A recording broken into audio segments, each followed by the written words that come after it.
వందే భారత్ రైళ్లలో బాంబులు పెడుతున్నట్టు ఒక లేఖ సంచలనం సృష్టిస్తుంది. ఈ నెల 3న రైల్వే జీఎంకి పోస్ట్లో ఈ లేఖ వచ్చింది.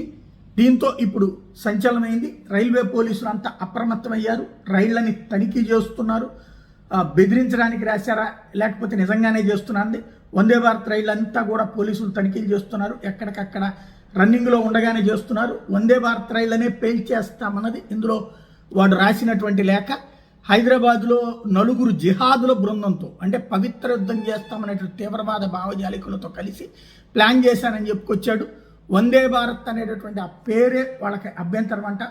వందే భారత్ అన్నటువంటి కాన్సెప్ట్నే మేము అంగీకరించాం, అందుకనే వందే భారత్ రైళ్లలో బాంబులు పెట్టబోతున్నాం అన్నటువంటి లేఖ రాసుకొచ్చాడు. ఆ లేఖ రైల్వే జీఎంకి 3వ తారీఖున వస్తే ఆయన పోలీసులకి ఆ లేఖని ఇవ్వడంతో పోలీసులు ఇప్పుడు ఎక్కడికక్కడ సెర్చ్ చేస్తున్నారు. సాధారణంగా అయిపోయాక ఇక్కడ ఏం దొరకవు.